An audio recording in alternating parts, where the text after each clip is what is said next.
Rabbit, rabbit. Happy March 1st.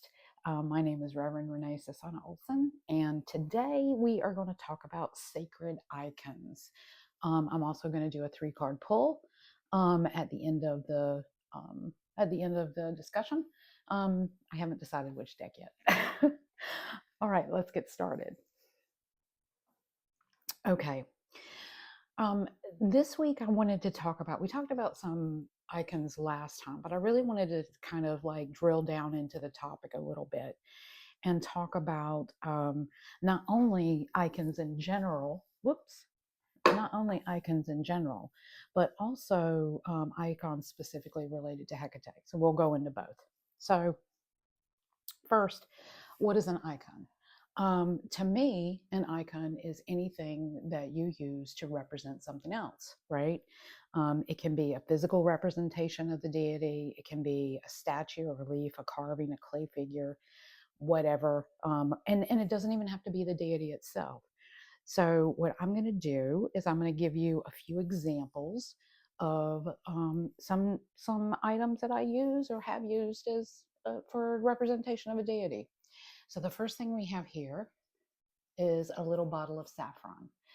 And I thought this was so nice. I really liked how it looked. And I like that it's in a bottle. So I use that for my altar. I also have this one, right? So this is a nondescript pomegranate, right? I got it at the thrift store actually. But it looks like just a regular household decoration. So if you were someone who was in the broom closet, let's say, and you didn't necessarily want the world to know what you were doing, you wanted to put it on your desk at work or something like that, you could certainly do that. And pomegranates have representation in many cultures. So it's something that you can easily just put on your desk, and it's very nondescript and it doesn't scream Hecate to those who don't follow her. Another example is something like this. So this was a gift from the Torchbearer that helped me complete my Torchbearer work. This is amethyst stones, which she asked me my type of stone that I like, and then sent me this key. And I've used it on my altar as a representation of the goddess. So that would be another way to utilize an icon.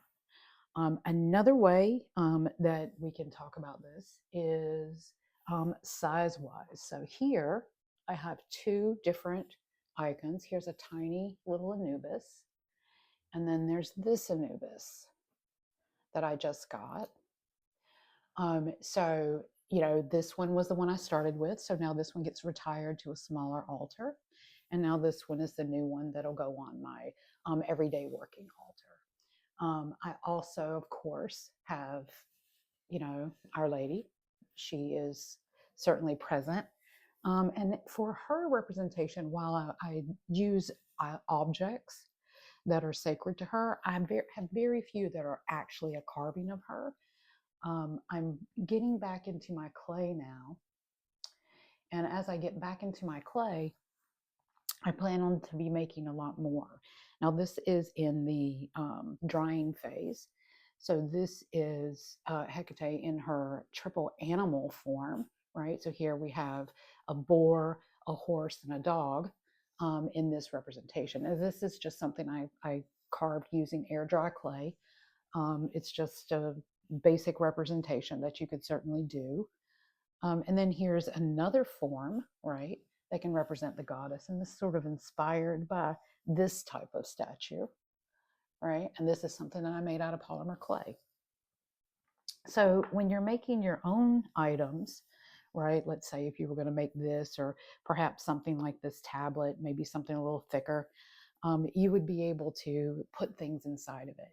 Now, if you're firing these items in a kiln, that's a whole other video, right? Go and find someone else to help talk to you about the professionalism of firing clay. I recommend, though, just using air dry clay. It's not going to, I've got some metallic bronze paint as soon as this is fully dried, and I'll show you when it's done. But as soon as it's fully dry, we're going to paint it with some bronze metallic-y paint. It's going to look really nice. This is polymer. This goes in your oven. follow all your packaged instructions before making anything out of that polymer clay. So that's an example of the types of items that I have. I also have those little tiny hecates that can travel and that kind of stuff. So it's a physical representation of the deity or of the deity's force. Okay, we are. Why do we do this? Right? Why do we have these things? We are sensory people, right? We like to touch things. We like to pick things up. We like to have that presence around us. And household shrines often had, small dishes and cups and stuff for putting little, like this little dish here I use for my incense, that kind of thing. It helps you create a sense of what this space is about and what it's for. I've mentioned this book before. I think it's a really great book to have. If you go into this book, there's a section specifically. Now, I recommend reading the entire book, but there is a section in here that talks about offerings and tokens, and it lists out each one of the deities that are in the Hellenic period, and then it has a listing of what they would have received as a gift, or what their tokens would have been. So offerings, when I say gift, I mean offering. So, for Hecate, as we know, saffron, which, I mentioned here. There's rosemary and garlic, red mullet, and then, of course, dried laurel leaves. Tokens that represent her would be a yellow veil, a torch, a double-edged knife, the key, a colored candle, serpents, a scourge, or any kind of bronze. So as I mentioned, I'm going to paint this bronze when I'm done, and that is to reflect that color. And as you can tell, a lot of my items are that bronzy, rose gold, coppery kind of color. Also in this book, I will say there are some other really nice points. If you don't get it for any other reason, but just want to have some specific, hymns that are official hymns. There's this one, the hymn to Hecate, and this is on page 125. And this is from the Greek Magical Papyri. And then there's another one back here in the back that is for burial and funerary. This one is talking about what you would do to lead a soul to the other side. It's there's libations of red wine and then saffron incense. We specifically mentioned that, and it says, "I call upon Hecate Cathonia, the saffron-robed, who cares for souls of the dead, Queen and Keybearer of the world, Hecate Polite, Almighty, Inoda of the wayside. O goddess, may you lead the soul on the illuminated path to the gods." So this is a really, really good book for some authentic. And when I say authentic, I mean Hellenic, I should say, not necessarily authentic. If you are doing something that's your own personal gnosis, it's no more authentic than this. This happens to just to be historically related to the Hellenic period, and it's a great book. I recommend getting it. So I forgot to put my bookmark back in. Let's see if it held my spot. It did. All right. So what materials would have been used? So when you're thinking about making your item, right? I've got some polymer, I've got some natural clay, I've got plastic, I've got natural items. What do you use out of it? Historically, wood was used, bronze and metal was used, clay and terracotta, as well as painted plaster. A lot of times, even though this is a household worship book and it talks about how the general Hellenic household would practice, some of these items would have been out of reach for your typical person. Someone may not have had the extra money to purchase this large statue and may wanted to use something a little smaller, or maybe they have just a small image of a cat. A jackal that they might use to represent Anubis, or a dog to represent Hecate, or a key, that kind of thing. So not all icons were extremely expensive. And as long as the people have been around, we've been making things out of clay. We've been playing in the mud our whole lives, both metaphorically and from a spiritual perspective. Um, but if you look back throughout history, we've always made things, created things, pots, cups, that sort of thing, utensils, and of course, art. So, that's one of the easiest accessible products to make something out of. So, therefore, we have a lot of it. So, when we start talking specifically about Hecate, when we're talking about her, we're thinking about what do for her icons look like. So I've got a couple of them here with me. I've got this icon here, which is the three maidens that are facing in opposite directions and holding up their items. With typically though, it's a woman with a torch, right? Is what you would normally see. This one does not have any torches, right?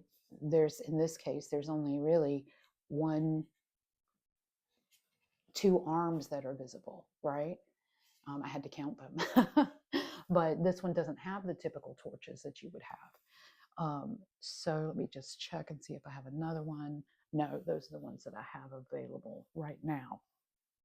So typically it's three bodies or three faces facing in opposite directions, often placed at crossroads and sometimes around a center pillar. And you can see here, this one has the center pillar inside of it. Other associations with Hecate would be dog imagery, horses, lions, serpents, that sort of thing. For a while, I had a serpent on a serpent skin on my board or on my altar. I now have a tray that has two serpent-shaped handles that I use to put some of my offerings in. And then, of course, there's this image that has the horse, the dog, and the boar head. We don't see a lot of representations of her in modern times with the animal heads. Um, our society is obsessed with beauty and purity and frankly the dark side. So if they can show her as a dark haired shadowy figure, of course with long skinny hands and nails and everything, then that's typically the way we see her represented today, unfortunately. Of course, I'm going to just stop right here. We can also delve over into the whole maiden mother crone construct, which has been talked about numerous times by myself as well as others in the Coven of Hecate. She is not that representation. She is always three maidens or three of the same age represented bodies, not necessarily in that. There's nothing wrong with that construct. It's just not related to Hecate. Okay. So now let's talk about what makes an icon sacred. How is this any different than my car keys? I mean, from not from a functional standpoint, but just from the table, from the whatever. What separates this key that I'm using to represent the goddess with any other key necklace? So what really sets that apart is your ritual intention. Okay. Repetitive offerings over time and placement in a dedicated space and interaction over time, right? So I could easily just set this in my hallway and never look at it, never pay attention to it, never do anything with it. And it does not hold as much power as if I were, and when I say power, I'm not no, I mean that internal power, that internal positive, that energy that you get from recognizing an object as related to the divine. And I did that very broadly because it can go anywhere from a crucifix to a full-blown, a full-blown image of the deity. Historically, and again, going back to that Hellenic book, statues were washed and dressed, and they were anointed with perfume. Lamps were lit in front of them, so this is very similar here. I've got some offerings of crystals that I have here to sort of intensify the energy that are here. I have some of her animals represented. The dogs are there, and then of course my candle that's that dedicated flame or showing that intent for this to become a ritual spot or a ritual place. So objects, just by using them, they become sacred. So this stone is just a jasper, right? It's just a jasper. This is just a hematite. It's just a stone. But through that ritual use of it, me coming in and lighting my candle and open the doors and having that moment is what lends itself to that iconic status or that sacred status. Um,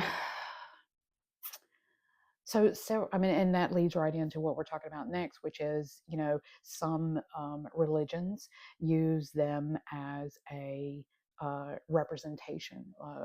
Saint Christopher medal, calling on Saint Michael. These are icons that deliver a certain feeling or a certain set of qualities, much like the religion itself, that we want to emulate. So in modern divination, um, or modern devotion, actually, not divination, all these items would still fit in that same category.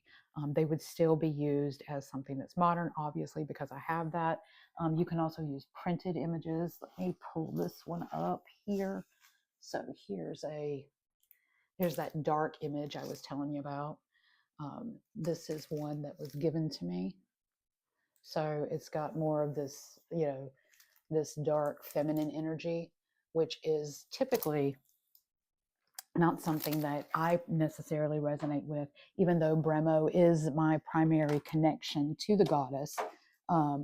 And I prefer that aspect of being powerful. So that's the reason I'll go there. So you can get something, you can make something. There are all sorts of ways that you can have an icon fit within your daily work.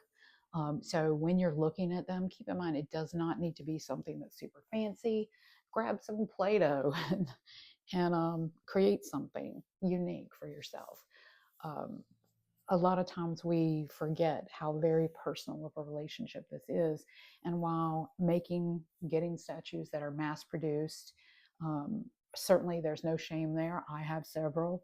But I think to me, the ones that are going to be most received and that you feel the most connected to are going to be the ones you make yourself. So again, let's look at that book one more time. It's called Hellenic Households. And it is one of the better books that I've read on the subject. I think it's very straightforward and very clear. I'm just going to pull up my remote here and see if it's going to connect correctly. Make sure I haven't been talking to myself for the past half hour. But that's what happens when you get on a roll, right?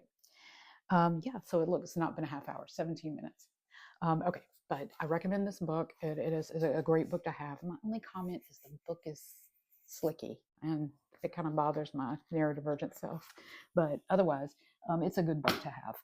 I also recommend following up on any documentation or any book by Sarita D'Este. Those are going to be ones. Circle for Hecate is great. It's going to give you lots of this type of information to help you create your space using the icons that you're connected to the goddess. All right, so let's pull a card. All right, let's pull from the River Witch Oracle this week. We did Crossroads last week, so we'll pull from River Witch. Typically, when I do a reading, it's past, present, future. It's just what I have in my brain when I pull. Whenever you're looking at these cards, think about your question for each stage and then see how that particular one plays for you. I do private readings if you're interested in that. So the first card is West. So I'm going to hold this up. This card is Cycle, Emotion, and Closure. This is one of the directional cards in the River Witch Oracle.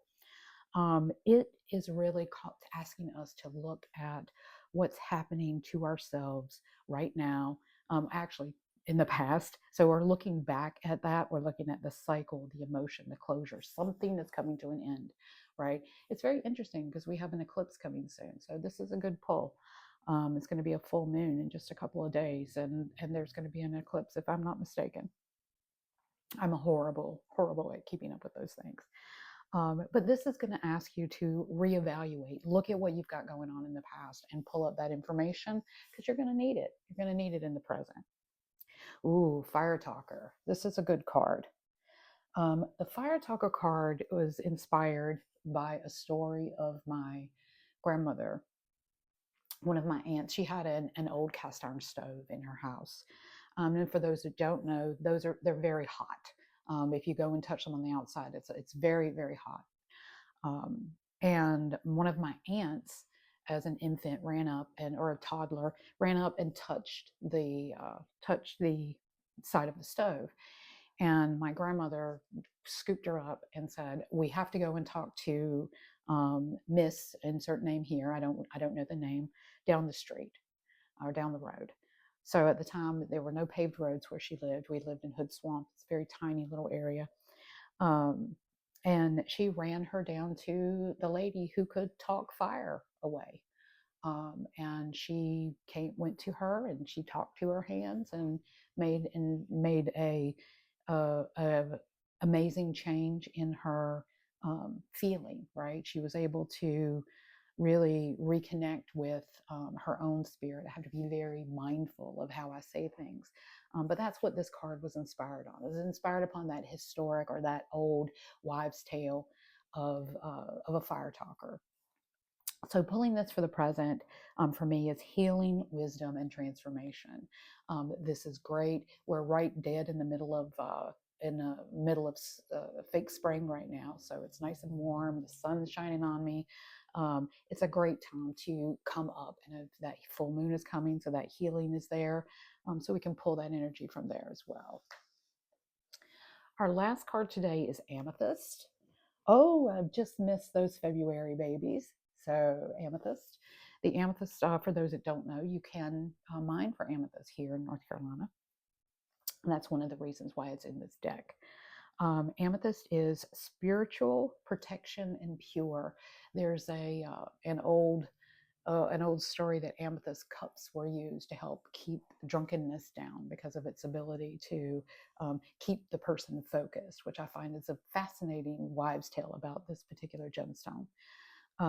So that's the last card, is amethyst. I'm going to hold them all three up for you again. There we are, all three of them. And if you're interested in getting the River Witch Oracle, you can get it off of my website at hecatebrimo.org. There we have a few items listed. For those that are in the US, you can get buy anything on that page and we'll ship it to you. If you're international and you're interested in something that I have on the website, you just go to my eBay shop and you'll be able to see it there. All proceeds go to support the community commitment for the Sanctuary of Hecate Brimo, which is to fill the blessing box of Goldsboro at least 2 to 3 times a month. If you can sign up to support us on a regular basis or purchase something on the website, and you can also make a one-time donation if you're interested in that. I hope you've enjoyed our chat for today. If you have any questions or you want to continue the conversation, leave a comment down below, and I will see you again next week. Have a beautiful day today. And again, happy March.